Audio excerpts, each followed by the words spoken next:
A large acre of land can be quite common throughout Phoenix. The city has gradually increased in population over the last several years, and it continues to grow upward and outward. Unlike other cities based near oceans and rivers, Phoenix has the land capacity to take in this growth. But the overriding factor that limits everything is water. If you're trying to garden, the additional limiting factor is soil vitality.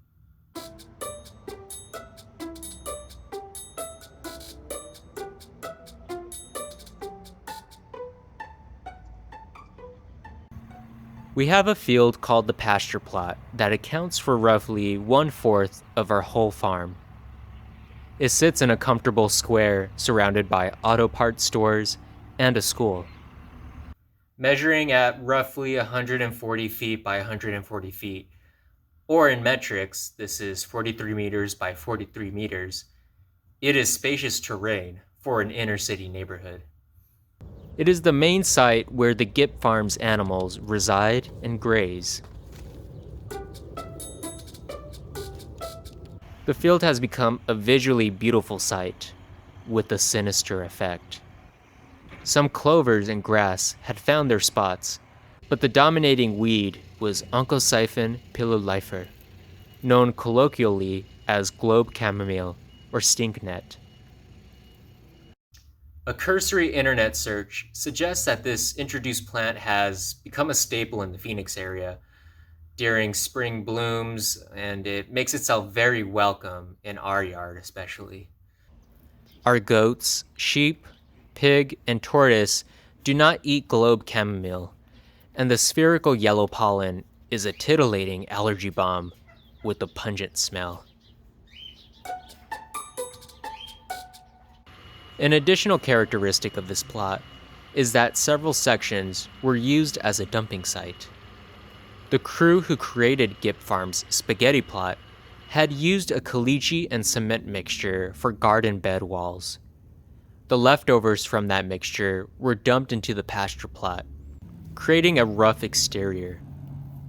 To complicate matters, there had been wood chips decomposing near the middle of the plot. This ground was starting to see some organic life, but was patched around the hard cement and caliche mixture, making it impossible to dig around. Our first thought was to manually till the land and lay down compost. We attempted this plan for maybe 1 or 2 afternoons, only to realize this would be a massive undertaking. My dad ultimately rented a tractor for a couple of days, which relieved me of having to make a decision of dig or no dig. Whatever the consequences for choosing to dig, we will have to stand by our action. Once we had torn apart the topsoil, I gazed upon the landscape. The realization had gradually built up within me. We uncovered a lot of dirt. And now it's here in its stark glory.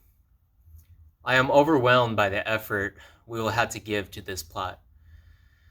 I now grasp that this was always going to be a lot of work, just done little by little. It's not that tilling was a bad idea.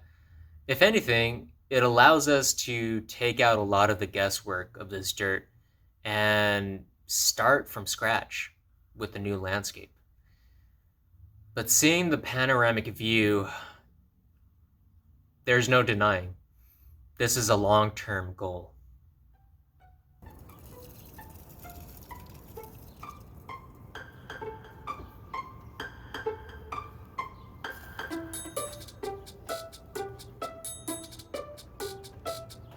Now that the top is uncovered, there are many challenges to creating living soil.